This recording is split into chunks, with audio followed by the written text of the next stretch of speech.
a Bernie Tommy Jurassic Seachtain na Gaeilge mbliana. An féidir acu Hortstom faoi conas atá Comhairle Contae Fhine Gall ceolóir na féile mbliana? An rud is mó Tommy Cill ag gompi a Greenie an Gaeilge a labhairt cebé áit féidir lo agus Tommy Giri a mask an fur Tommy ag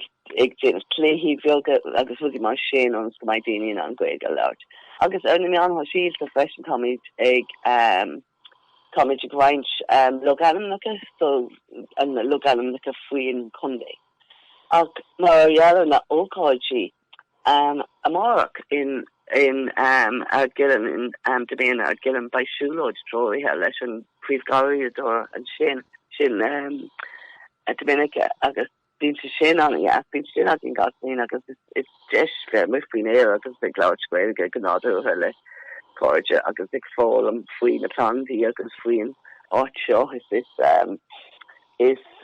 park on a yaste con coacha hocha in Acker na Fariga agus Talarkin na jazz on. So by Dini and on a great galach with Fhine in Och jazz. Agus Gatlin being more coach again in Orson Conde fashion. So I shin a shoe and gating to hokin shin on tenu logic agus by gating agus by so by fortune I've got dinner higgin o cut shin by Paul O'Connor even the creeve of same the barra ex shinum and shin agus so sheets an anawa makiol tourist so to make fainig to new leshti agus unta being dini the looked fake in a egg Connie saying agus they so cut dancing agus Tommy Dick Jane of an road shin gagwin road shin go fort le the honored shame then the agus it's not chin being galore Cill Gaeilge agus imukti le Gaeilge bunch onto on fashion so being couple Gaeilge aku on shin agus so shin to jazz so by sheets and Caroline agus by me to go over a love Kayla so shin with jazz like agus like well sold it like the Laurelin being the Laurelin an gano only again let him update the first agus the greeny fast agus to like galore like to yoga the Saileach le Jane by Chaudhry to like Quinton Reynolds by Spree let's say with that so they were on a grand were like being she on a being Spree eventually he's actually gone crack agus Joseph O'Malley and he's like Mullach Íde being session like lynching scales of free fresh and like being say Domhnach agus to honor mass like Joseph like Jane and she would the Domhnach being say corner the being say run Gaeilge and agus being gocked in on and Lanoon like agus it's being ironic fresh so it was into the dealing of the long way got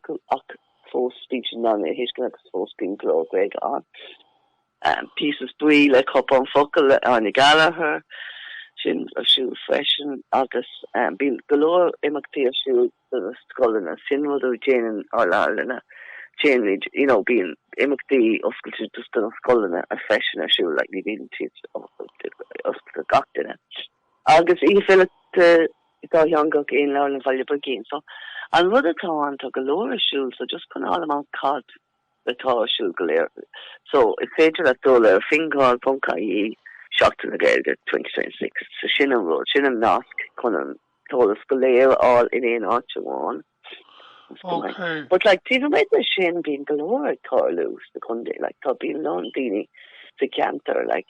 agro-imitative thing like so to sheets and effect all Augustine green Coca-Cola shoe being wrong with Gaeilge shoes GA clubbing it coming in GA August machine that fashion so galore machine there shoe okay an Yearnach a leirmuid le chéile a radio a Bernie Darren faoi scéim scoláachtaí Gaeltachta a hostig sibh an bhliain sin gá bhliain ó shin an féidir a incident a Bernie an bhfuil an scéim seo fós ag dul aráig agus mátá contáid Gaeilge tá sé fós ag dul aráig seo an trí a bhliain anis leis agus bhí an tóir ar comhór sin gur rinne mar Éadair a an bhíon seo so tá cuaig scoláig déag agin mbliana so bhí sé fógathe raibh nolig agus rinne mar an torrent just cúpla seachta ó hin agus inis like tá cuaig déag páistí as gach ceantar in Cundé like Baile Brigín on Fhionntain Cash on Canucka sword getting a law and auction so tá siad scapa a fud an Cundé so singleíach so agus Éadair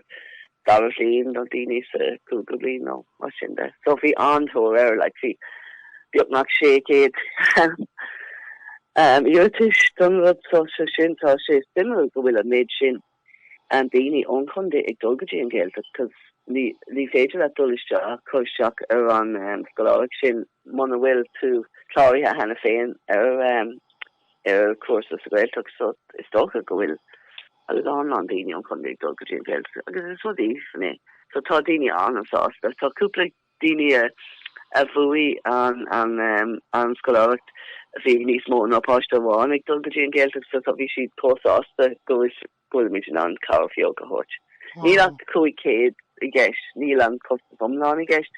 but it touched by sé a cabhar dóibh. So tá mid an sás go hosa mór an rud sin, because it's just deis cabhar hort the daoine an Gaeilge chun cin. Okay, sin go bra. Bhí sé deas an Seachtas daoine áiliúit Fiachtain agus sa Comhairle Contae mbliana a bhirní. Sunar imíonn tú ar bhaile a inse dúin like an bhfuil Seach deile ó thaobh na Gaeilge de Santry sa Comhairle faoi láthair agus san ámatála teacht? Yeah, tá rud ag an eile ar siúl ba fís ar siúl I lá na cabharach in san Convention Centre is rud leis na Comhairle Contae le chun na Gaeilge agus gológáil ó ag seacht le céile chun an Gaeilge chun céin agus deisian na postiíochta le Gaeilge agus golóir ar siúl. Ach ag an rud sin ba cuid sa Gaeilge 365 agus tá Fhine Gall páirteach sa rud sin. But as an rud sin tháinig seachtas iontaach atá siúil I deire na mísa seo I leabharlanna ina gáil sin an leabharlan áilseach. So it's just chun an Gaeilge a bheith mar cuid den leabharlan. So go mbeidh sé fáilte raibh daoine teachtaí an leabharlan agus imeachtaí in Gaeilge a dhéanamh. So tá glóir imeachtaí ar siúil faoi an rud sin freisin. So tá sin simú by scéalta agus rinciúil a Cill a sin ar siúil I mí Márta by rudí ar siúil I mí Abraham freisin faoi seo. So agus tá an tólas faoin leabharlan áilseach ar fáil freisin ar an nasc céin a Fhine Gall leis I Seachtain na Gaeilge fé sé. Agus tá ar Balfáine ag fáil an Gaeilge freisin le táid tá harta féthe duine chun cuasa Gaeilge a hosting inis le an seachtain seo freisin. So is just a rud buir an féin ag an fear an Gaeilge all an freisin so sin go jazz agus bí lo an Gaeilge agin an fearin, so tá rudí an bheannach a dhéanamh agin freisin.